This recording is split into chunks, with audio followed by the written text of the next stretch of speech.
List तो complete हो गई है, 35 के करीब लोग हो रहे हैं। मुझे इन बातों से कोई फर्क नहीं पड़ता। फर्क पड़ता है सर, जिंदगी में हालात हर बार एक जैसे नहीं रहते। हालात चाहे जैसे भी हों, मैं अपनी बेटी की खुशियों पर कॉम्प्रोमाइज नहीं कर सकता। ठीक है, जैसी तुम्हारी मर्जी। मैं तो इसलिए कह रही थी कि वैसे ही आजकल काम की टेंशन चल रही है, उसमें इतना खर्चा करने की क्या तुक बनती है। टेंशन भी दूर हो जाएगी यार। तो मुझे इतना क्या गुजरा समझती?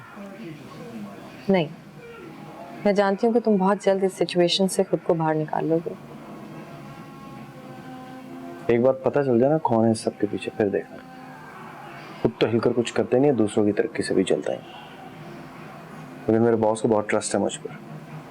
उसे पता है मैं कितना सिंसियर और हार्ड वर्किंग। ऐसे ही तो नहीं इतने इंपॉर्टेंट पोस्ट पर सिलेक्शन किया मैंने।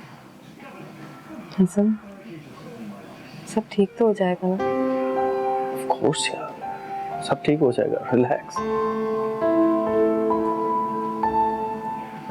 परसों तो तुम्हें प्रमोशन भी मिलनी थी। मिलनी थी क्या मतलब? मिलेगी, जरूर मिलेगी।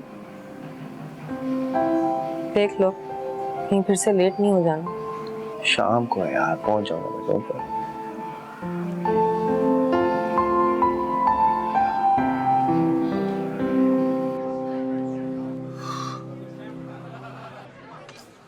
अच्छा हुआ तुम आ गए। मैंने तुम्हारे लिए लॉयर से बात की, शाम तक वो आएगा। गुड यार, मैं जरा बॉस से मिला हूं। लेकिन वो तो लाहौर गए हैं, शाम तक आएंगे। तुम आओ मेरे साथ।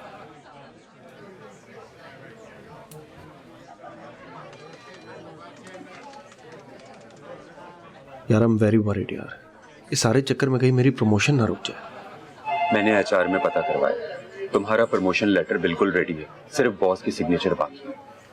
और हो सकता है कल तक तुम्हें लेटर भी मिल जाए। Are you sure? कुछ सच कह रहा हूं। और बॉस इतनी मामूली सी बात पे तुम्हारा प्रमोशन नहीं रोक लेंगे। और अभी तक उन्हें तुम्हारे खिलाफ कोई ठोस सबूत भी नहीं मिला। Mister Hasan, what's this? Sir क्या है? यही तो मैं पूछ रहा हूं कि ये क्या है?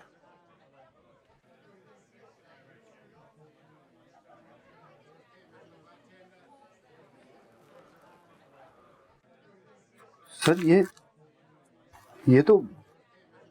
ये फाइनेंस डिपार्टमेंट की रिपोर्ट है। इसके मुताबिक तुम इस कंपनी से बाकायदगी से कमीशन लेते रहे हो। मुझे तुमसे इस काम की तवक्को नहीं थी। मैं तो सोच भी नहीं सकता था कि तुम। सुनिए प्लीज, मुझे एक्सप्लेनेशन का मौका तो दे। तुम्हारे पास एक्सप्लेनेशन के अलावा और है क्या? Now leave this office immediately. Sir that's my order. Sir आप प्लीज मेरी बात तो सुने। सर प्लीज, सर आप प्लीज मेरी बात तो सुने। सर प्लीज, सर एक मिनट। सर सब देख रहे हैं। सर प्लीज मेरी बात तो सुने आप। ध्यान से बिलाल। मिनाल जी बेटा, हसन को फोन करो ना। कहाँ रह गया वो? मेरी बात हुई थी, वो ऑफिस में कुछ जरूरी काम था, बस आता ही होगा। अच्छा दोबारा फोन करो ना उसे। मेहमान सारे आ चुके हैं और फिर केक भी काटना है। हाँ आप बैठे, मैं करती हूँ फोन। वालेकुम अस्सलाम। जी जी आइए बैठिए।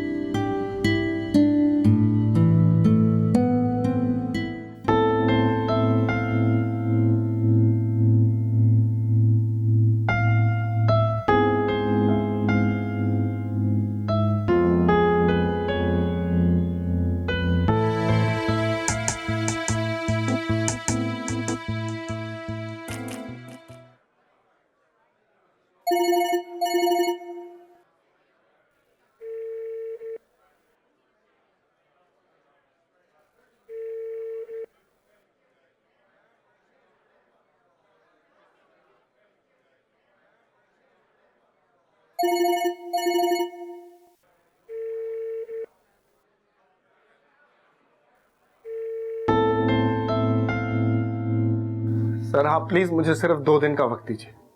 मैं साबित कर दूंगा ये रिपोर्ट फेक है। मुझे फंसाया जा रहा है। ठीक है मिस्टर हसन, साबित करना चाह रहे हो तो जॉब करो, लेकिन मेरे पास इतना फजूल वक्त नहीं है कि तुम्हारी एक्सप्लेनेशन सुनता रहूं। उन रिपोर्ट्स के मुताबिक यह साबित हो चुका है कि तुम कसूरवार हो। You have been found guilty. ये रहा तुम्हारा टर्मिनेशन लेटर। अगर मैं चाहता तो तुम पर मुकदमा भी कर सकता था, लेकिन नहीं किया, क्योंकि मैं नहीं चाहता कि तुम जैसे फजूल शख्स की वजह से मेरी कंपनी की साख मजीद खराब हो। नाउ टेक इट और कल अकाउंटेंट से अपने ड्यूज ले लेना।